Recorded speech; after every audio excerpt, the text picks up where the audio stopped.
السلام علیکم، میں محمد فاروق آپ کا میزبان نئی ویڈیو کے ساتھ حاضر ہوں۔ آج کا میرا موضوع ہے سلطان صلاح الدین ایوبی۔ جیسا کہ نور الدین زنگی، یہ نور الدین زنگی کے داماد تھے۔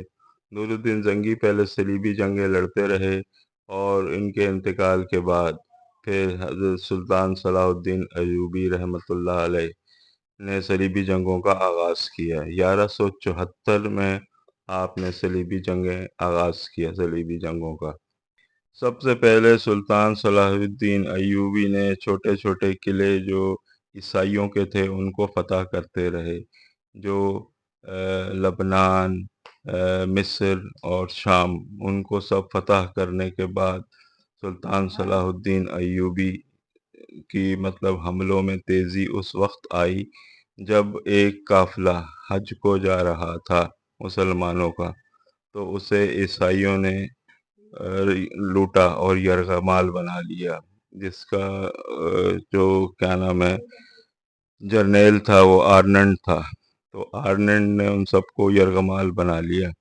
اس بعد اس نے ان سب کو قتل کرنے سے پہلے کہا کہ اپنے نبی کو بلاؤ اور وہ اگر تمہیں بچا سکتے ہیں تو مجھ سے بچائیں۔ تو یہ کہنے کے بعد اس نے ان سب حاجیوں کو قتل کر دیا۔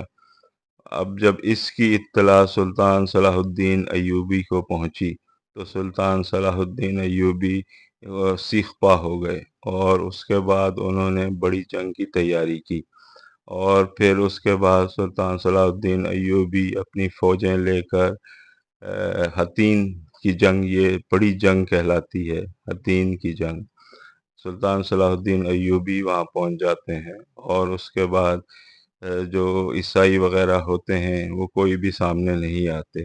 تو سلطان صلاح الدین ایوبی ایک قلعے پر حملہ کرتے ہیں، اور وہاں جو عیسائی وغیرہ ہوتے ہیں ان کو مارنے کے بعد جو بچے اور عورتیں ہوتی ہیں ان کو یرغمال بنا کے ساتھ لے آتے ہیں، اور اس کے بعد سلطان صلاح الدین ایوبی عیسائیوں کو پکارتے ہیں اور ان کو کہتے ہیں کہ آؤ اور اپنی عورتوں اور بچوں کو بچا لو۔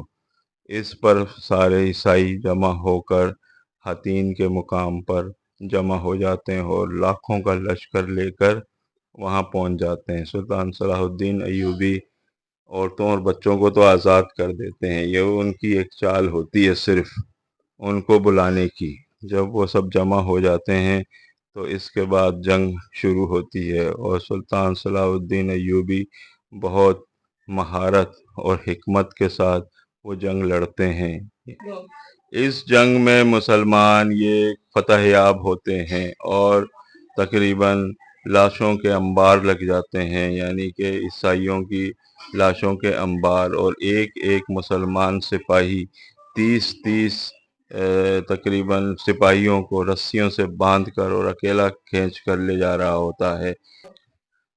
جیسے کہ لاشوں کو اگر دیکھا جائے تو لاکھوں کے حساب سے لاشیں پڑی ہوتی ہیں میدان میں حطین کے مقام پر، اور اگر جنگی قیدیوں کو دیکھا جائے تو ان کا بھی ایک ہجوم ہوتا ہے جو مسلمان قیدی بنا کر ان کو لے جاتے ہیں۔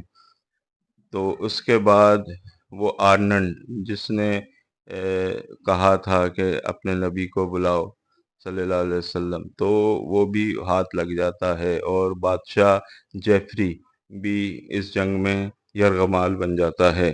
یہ سارے لوگ جب یرغمال بنتے ہیں تو سلطان صلاح الدین ایوبی بادشاہ کو ٹھنڈا پانی پیش کرتے ہیں۔ عربوں کی یہ روایت رہی ہے کہ جس کو وہ کھانے پینے کے لیے یعنی اپنا نمک کھلا دیں تو اس کو معاف کر دیتے ہیں۔ وہ بچا ہوا پانی جو بادشاہ ہوتا ہے جیفری، وہ اپنے جنرل آرننڈ کی طرف بڑھا دیتا ہے، اور آرننڈ وہ پانی پی لیتا ہے۔ اس پر سلطان صلاح الدین ایوبی نے تو قسم کھائی ہوتی ہے اس کو قتل کرنے کی۔ اس کے بعد سلطان صلاح الدین ایوبی اس کی طرف بڑھتے ہیں اور اس کو آخری موقع دیتے ہیں کہ تم اسلام قبول کرو، لیکن وہ اسلام قبول کرنے سے انکار کر دیتا ہے۔ اس پر سلطان صلاح الدین ایوبی اس کی گردن اڑا دیتے ہیں۔ اس پر جو جیفری بادشاہ ہوتا ہے وہ گھبرا جاتا ہے، وہ بہت سختے میں آ جاتا ہے، لیکن سلطان صلاح الدین ایوبی کہتے ہیں کہ میں نے قسم کھائی تھی اس کو مارنے کی، کیونکہ اس نے ہمارے نبی کی توہین کی تھی، تو لہٰذا تم سب کو امان ہے۔ یعنی جتنے بھی قیدی تھے بادشاہ سمیت، وہ تھوڑا سا فدیہ رکھ کر سلطان صلاح الدین ایوبی نے سب کو آزاد کر دیا۔ یعنی کہ مرد کے لیے 10 روپے، 10 دینار، اور عورتوں کے لیے 5 اور بچوں کے لیے 2 دینار لینے کے بعد سب کو آزاد کر دیا، اور جو فدیہ دینے کے قابل نہیں تھے ان کا فدیہ خود سلطان صلاح الدین ایوبی نے اپنی جیب سے ادا کیا اور ان کو آزاد کیا۔ اس طرح بیت المقدس تک پہنچ گئے حضرت سلطان صلاح الدین ایوبی، اور سلطان صلاح الدین ایوبی نے 6 دن کا محاصرہ کرنے کے بعد بیت المقدس کو بھی آزاد کر لیا اور مسجد اقصی میں داخل ہو گئے۔